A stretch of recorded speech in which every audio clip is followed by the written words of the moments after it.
Hello everyone. आज हम passive voice में अगले क्लास में देखेंगे कि नेगेटिव अगर सेंटेंस है, मतलब नॉट आया है, नेवर आया है, तो कैसे करेंगे।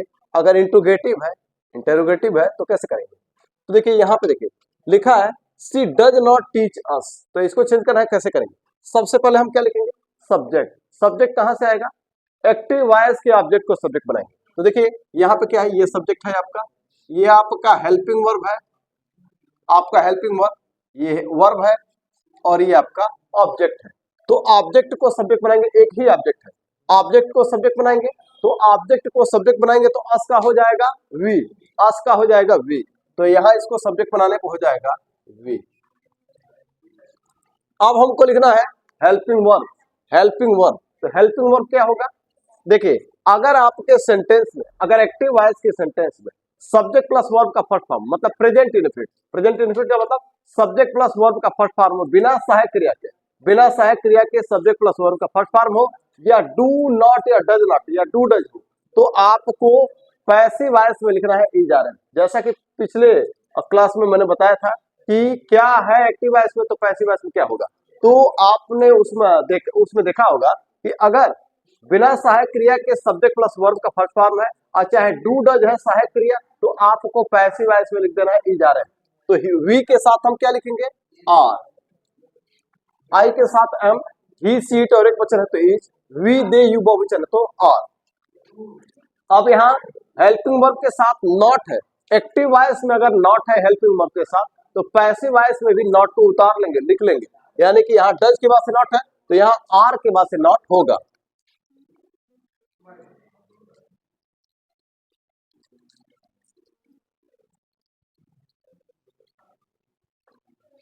यहाँ आर के बाद से नॉट लगा देंगे।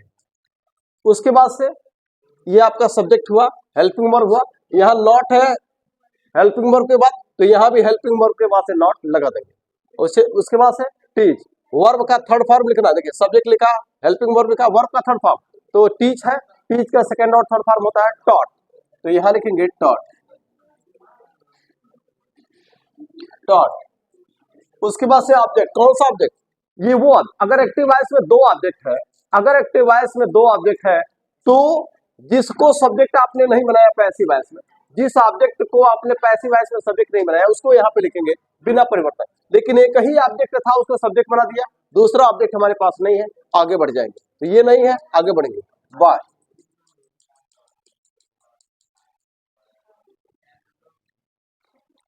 उसके बाद से ऑब्जेक्ट, कौन सा, एक्टिव वॉइस के सब्जेक्ट को ऑब्जेक्ट बनाएंगे। एक्टिव वॉइस का सब्जेक्ट है सी, इसको ऑब्जेक्ट बनाएंगे तो हो जाएगा हर। दूसरे में देखें, दूसरे में सबसे पहले सब्जेक्ट, तो ये हमारा देखिए ये सब्जेक्ट हुआ, ये हेल्पिंग वर्ब, ये मेन वर्ब, ये ऑब्जेक्ट, ऑब्जेक्ट को सब्जेक्ट बनाए, ये ऑब्जेक्ट है, इसको सब्जेक्ट बनाएंगे हो जाएगा आई। मी हमारा ऑब्जेक्ट है, ऑब्जेक्ट को ही सब्जेक्ट बनाते हैं, तो अगर ऑब्जेक्ट को सब्जेक्ट बनाएंगे तो यहाँ हो जाएगा आई। अब हमको लिखना है हेल्पिंग वर्ब, तो हेल्पिंग वर्ब क्या होगा, अगर एक्टिव वॉइस पास्ट टेंस में, मतलब अगर एक्टिव वॉइस का सेंटेंस जो है, अगर उसमें वर्ब का सेकंड फॉर्म है, अगर वर्ब का सेकंड फॉर्म हो, या फिर सहायक क्रिया के रूप में डिड हो, तो हमको लिखना है पैसिव वॉइस में वाज वर्ब।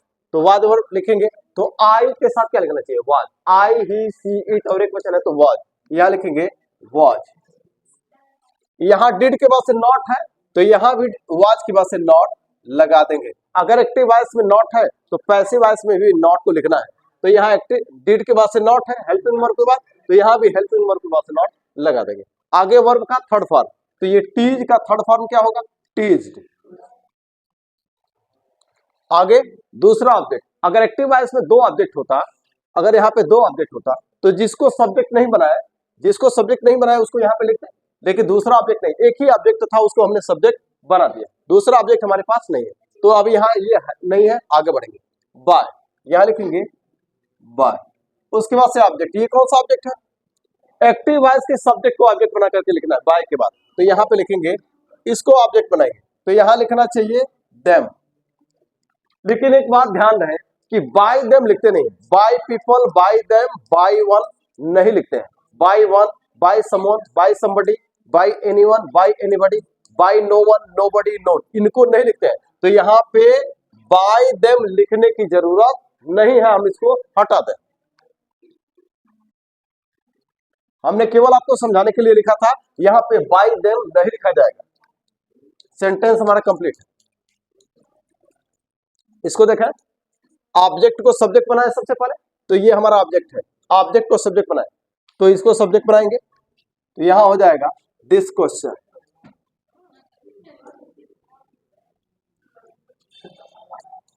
दिस क्वेश्चन, फिर उसके बाद से हमें हेल्पिंग वर्ब लिखेंगे। हेल्पिंग वर्ब हमारा क्या है, कैन। तो देखिए एक्टिव वॉइस के हेल्पिंग वर्ब को उतार लें, कैन को उतार लेंगे, और इसके साथ नॉट है तो नॉट को भी इसके साथ लिखेंगे। अब देखिए पैसिव वॉइस में देखिए can, could, may, might, would, should, must, ought to, use to, need not, dare not, इतने सारे शब्द अगर एक्टिव वॉइस में है तो उनको हम पैसिव वॉइस में भी लिख लेंगे, और उनके साथ हम बी जोड़ेंगे बी। और अगर उनके साथ हैव दिया हो, अगर उनके साथ हैव दिया हो तो हम उसमें बिन जोड़ देंगे। अगर उनके साथ हैव दिया हो तो उसमें हम बिन जोड़ देंगे। और फिर अगर उनके साथ हैव हो तो बिन जोड़ेंगे, अगर उनके साथ टू भी दे दिया हो, अगर हैव के बाद से टू भी आया हो तो बी जोड़ देंगे। आगे ये हो गया हेल्पिंग वर्ब हुआ, वर्ब का थर्ड फॉर्म। तो वर्ब हमारा है सॉल्व, हो जाएगा सॉल्व, सॉल्व। दूसरा ऑब्जेक्ट, एक ही ऑब्जेक्ट था, सब्जेक्ट बना दिया, दूसरा ऑब्जेक्ट नहीं है हमारे पास। आगे बढ़ेंगे बाय, उसके बाद से ऑब्जेक्ट, एक्टिव वॉइस के सब्जेक्ट को ऑब्जेक्ट बनाना है, तो एक्टिव वॉइस का सब्जेक्ट है ही, इसको ऑब्जेक्ट बनाएंगे तो हो जाएगा हिम,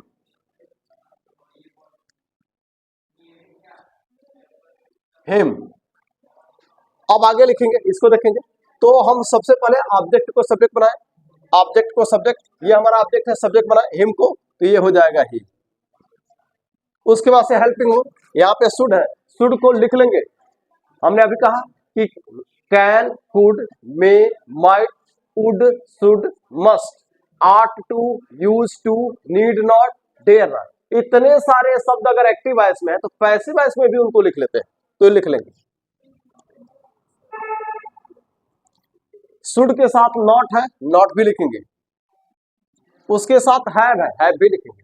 देखिए इसके साथ हैव भी लिखेंगे। अगर हैव अकेले हो, हैव केवल हैव हो, तो हैव भी हो सकता है पैसिव वॉइस में और हैज भी हो सकता है, लेकिन अगर ये किसी के साथ में है, विल, शैल, वुड, शुड, इनके साथ में है तो हैव चेंज नहीं होता है, हैव को भी यहां उतारेंगे। अब यहां पे क्या है, अगर केवल शुड अकेले होता, अगर केवल शुड होता, नॉट हैव न होता, अगर शुड अकेला होता, हैव न होता, तो यहाँ पे हम बी जोड़ते। अगर शुड अकेले हो,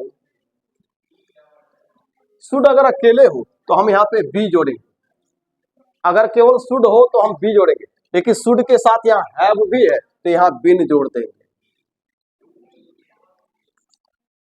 तो ये हमारा हो गया हेल्पिंग वर्ब हुआ, वर्ब का थर्ड फॉर्म, और यहाँ पे ऑब्जेक्ट, कौन सा ऑब्जेक्ट, वर्ब का थर्ड फॉर्म। वर्ब हमारा क्या है, कॉल्ड, यहां भी ये थर्ड फॉर्म में, यहां भी लिखना है थर्ड फॉर्म में।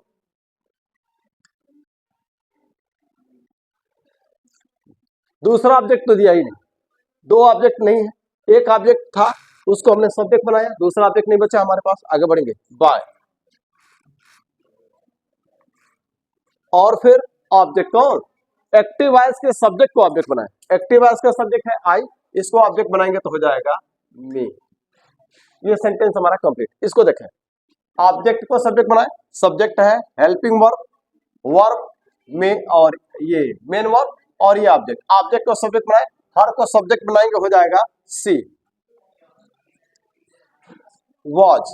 यहां पे अगर एक्टिव वॉइस में वाज है, अगर एक्टिव वॉइस में वाज है तो पैसिव वॉइस में वाज चाहे वर, वाज चाहे वर सब्जेक्ट के अनुसार लिखेंगे। अगर एक्टिव वॉइस में वाज है तो पैसिव वॉइस में भी वाज या वर ही कोई एक होगा सब्जेक्ट के अनुसार। तो यहाँ ही है, ही के साथ वाज, सी के साथ भी वाज लगाते हैं, आई, ही, सी, इट, और एक वचन है तो वाज, यहाँ पे हो जाएगा वाज। इसके साथ नॉट है तो यहां भी इसके साथ नॉट रहेगा। अब देखिए अगर हेल्पिंग वर्ब के पहले टू दिया है, देखिए ध्यान से, अगर हेल्पिंग वर्ब के पहले टू दिया है तो यहां भी रहेगा।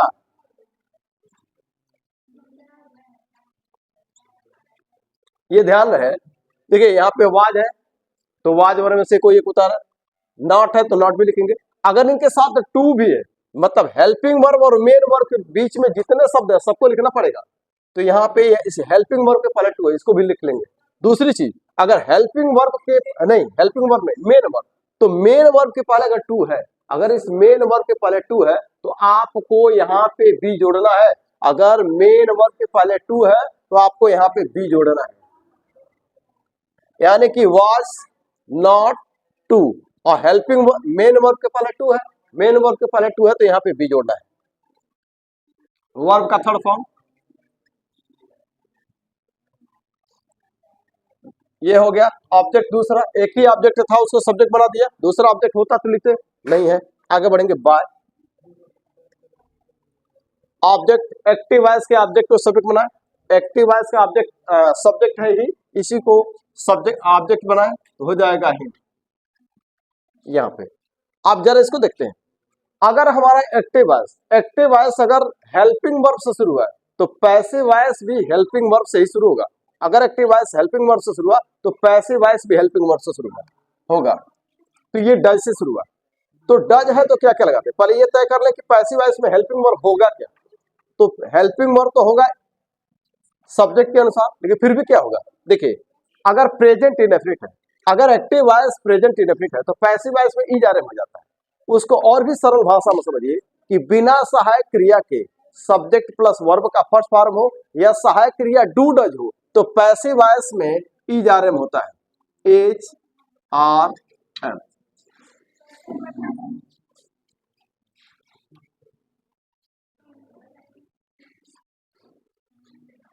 फिर से सुनिए, एक्टिव वॉइस में अगर प्रेजेंट इंडेफिनिट टेंस है तो पैसिव वॉइस में सहायक क्रिया ई जा रहे होती है। अगर बिना सहायक क्रिया के सब्जेक्ट प्लस वर्ब का फर्स्ट फॉर्म दिया है, बिना सहायक क्रिया के सब्जेक्ट प्लस वर्ब का फर्स्ट फॉर्म है, यह सहायक क्रिया डू डज है तो पैसिव वॉइस की सहायक क्रिया होगी इज आर एम, तो इज आर एम में से कोई एक होगा। अब यहाँ पे हेल्पिंग वर्ब पहले है तो यहाँ भी हेल्पिंग वर्ब पहले ही होगा, लेकिन किसके अनुसार, सब्जेक्ट के अनुसार। तो पहले हम यहाँ पे हेल्पिंग वर्ब के लिए जगह छोड़ते हैं, पहले जगह छोड़ते हैं हेल्पिंग वर्ब के लिए, पहले हम सब्जेक्ट जान लें कि सब्जेक्ट क्या होगा। तो यहाँ पे ऑब्जेक्ट है देम को सब्जेक्ट बनाएंगे तो हो जाएगा दे। तो जो हेल्पिंग वर्ब होगा सब्जेक्ट के अनुसार लिखना है हेल्पिंग वर्ब, तो अब दे के अनुसार ई जा रहे में से क्या होना चाहिए, अगर आई होता यहाँ पे सब्जेक्ट आई होता तो एम लिखते, बी सी ईटर एक वचन होता तो इज लिखते, वी दे यू बहुवचन है तो आर, यहाँ दे है यहाँ पे लिखेंगे आर। तो अब देखिए जो क्रम एक्टिव वॉइस में वही क्रम पैसिव वॉइस में भी होगा। यहाँ सहायक क्रिया सब्जेक्ट, सहायक क्रिया सब्जेक्ट, सब्जेक्ट के बाद से नॉट है, यहाँ भी सब्जेक्ट के बाद से नॉट लिखेंगे, क्रम बिल्कुल वही है, सहायक क्रिया सब्जेक्ट नॉट, सहायक क्रिया सब्जेक्ट नॉट। अब वर्ब का थर्ड फॉर्म देखिए, अगर इंटरोगेटिव में ना होता तो आर इसके बाद होता, अब इसके बाद से वर्ब का थर्ड फॉर्म, तो चीट है तो हो जाएगा चीटेड, वर्ब का थर्ड फॉर्म। उसके बाद से बाय और सब्जेक्ट को ऑब्जेक्ट बनाए तो यहां हो जाएगा हार, और ये क्वेश्चन मार्क है, यहां भी क्वेश्चन मार्क लगा देंगे। यहां देखिए डिड है, ये डिड से शुरू हुआ, ये सहायक क्रिया से शुरू हुआ, पैसिव वॉइस भी सहायक क्रिया से शुरू होगा। तो अब बताइए अगर एक्टिव वॉइस पास्ट इंडेफिनिट है तो पैसिव वॉइस में वाज वर्ब हो जाएगा हेल्पिंग वर्ब, लेकिन अच्छा उससे भी सरल भाषा में देखिए, अगर सेकेंड फॉर्म है वर्ब का सेकेंड फॉर्म हो या सहायक क्रिया डिड है तो पैसिव वॉइस में वाज वर्ब होगा। अगर एक्टिव वॉइस में सेकेंड फॉर्म हो वर्ब का या सहायक क्रिया डिड है तो पैसिव वॉइस में वाज वर्ब हो जाएगा, इसलिए यहाँ पे वाज वर्ब में से कोई एक लगाना है, लेकिन किसके अनुसार, सब्जेक्ट के अनुसार। सब्जेक्ट क्या बनेगा, हिम हमारा ऑब्जेक्ट है, ऑब्जेक्ट को सब्जेक्ट बनाएंगे तो क्या हो जाएगा ही, तो यहाँ पे हो जाएगा ही। अब ही के अनुसार हेल्पिंग वर्ब क्या होना चाहिए, आई, वाज वर्ब में से क्या होना चाहिए, आई ही सी इट, और एक वचन है तो लिखना है वाज, तो यहाँ पे लिख देंगे वाज। तो मैंने लिखा वाज फिर सब्जेक्ट, यानी कि helping verb subject, helping verb subject, subject के पास से नॉट है एक्टिव वॉइस में तो पैसिव वॉइस में भी सब्जेक्ट के पास से नॉट लिख देंगे, तो यहां पे मैंने लिखा नॉट। उसके बाद से लिखना है आपको वर्ब का थर्ड फॉर्म। तो वर्ब क्या है? गाइड, तो इसका थर्ड फॉर्म हो जाएगा गाइडेड, गाइडेड। अब उसके बाद से दूसरा ऑब्जेक्ट होता तो लिखते, नहीं दिया है, आगे बढ़ेंगे बाय। अब सब्जेक्ट को ऑब्जेक्ट बनाए, आई को ऑब्जेक्ट बनाएंगे, क्या हो जाएगा? मी। अब यहां देखिए, आपका एक्टिव वॉइस शुरू हुआ क्वेश्चन वर्ड से, तो पैसिव वॉइस भी शुरू होगा क्वेश्चन वर्ड से। तो ये वाई है, उतार देंगे एकदम। क्वेश्चन वर्ड के बाद से हेल्पिंग वर्ब है, यहां भी क्वेश्चन वर्ड के बाद से हेल्पिंग वर्ब होगा। अब यहाँ डू है हेल्पिंग वर्ब, तो अगर बिना सहायक क्रिया के सब्जेक्ट प्लस वर्ब का फर्स्ट फॉर्म हो और डू डज हो तो पैसिव वॉइस में इज आर एम होगा। लेकिन इज आर एम किसके अनुसार? सब्जेक्ट के अनुसार होगा। सब्जेक्ट क्या है? मी। तो मी को अगर यहाँ सब्जेक्ट बनाएंगे तो हो जाएगा आई, और आई के अनुसार क्या होना चाहिए? आई के अनुसार एम होना चाहिए।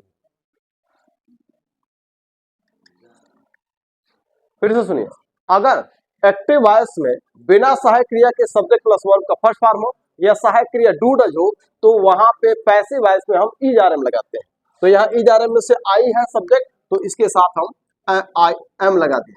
अब देखिए, एक्टिव वॉइस का जो क्रम होगा वही पैसिव वॉइस में भी होगा। यहाँ देखिए, question word helping verb subject, question word helping verb subject. अब सब्जेक्ट के बाद से वर्ब है, यहाँ भी सब्जेक्ट के बाद से वर्ब। अगर कुछ जोड़ना हो, यहाँ कुछ जोड़ना नहीं।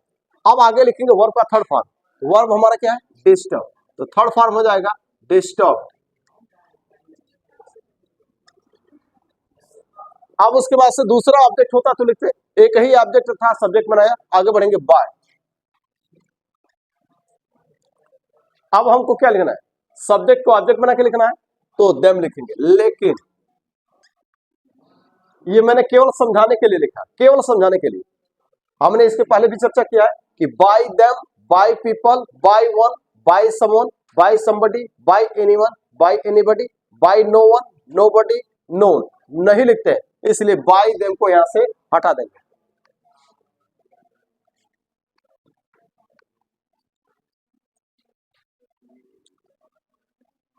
क्वेश्चन मार्क लगेगा। अब इसको देखें, सबसे पहले ये क्वेश्चन वर्ड से शुरू हुआ, पैसिव वॉइस भी क्वेश्चन वर्ड से शुरू होगा। क्वेश्चन वर्ड के बाद से हेल्पिंग वर्ब, यहाँ भी क्वेश्चन वर्ड के बाद से हेल्पिंग वर्ब होगा। तो यहाँ हेल्पिंग वर्ब है आपका शुड, तो अगर शुड है, हमने इसके पहले भी बताया है कि can, could, may, might, would, should, must, ought to, use to, need not, dare, इतने सारे शब्द अगर एक्टिव वॉइस में है तो पैसिव वॉइस में उनको बिल्कुल उतार देना है, लिख लेना है। तो इसको लिख लेंगे। हेल्प, यहाँ question word helping verb, question word helping verb, बिल्कुल वही क्रम होगा। सब्जेक्ट, अब सब्जेक्ट यहाँ पे क्या है? ऑब्जेक्ट को सब्जेक्ट बनाएंगे, सब्जेक्ट आपका हो जाएगा द वर्क। अब यहाँ हमने क्या लिखा? सब्जेक्ट हेल्पिंग वर्ब लिखा, ये question word helping verb subject. अब इसके बाद से नॉट है, तो नॉट भी लिखेंगे। और इसके पहले भी मैं बताया हूं कि अगर will, shall, would, should, must, can, could, may, might, ought to, use to, need not, dare not, इतने सारे शब्द अगर एक्टिव वॉइस में है तो पैसिव वॉइस में उनको उतार लेंगे और उसमें हम जोड़ेंगे बी। क्या जोड़ेंगे? बी। और अगर इनके साथ हैव भी दिया हो, अगर उनके साथ हैव हो तो हम जोड़ेंगे बिन। अगर इनके साथ हैव है तो बिन जोड़ेंगे, हैव नहीं है तो बी जोड़ेंगे, मैंने जोड़ा। अब उसके बाद से वर्ब का थर्ड फॉर्म स्टार्ट है।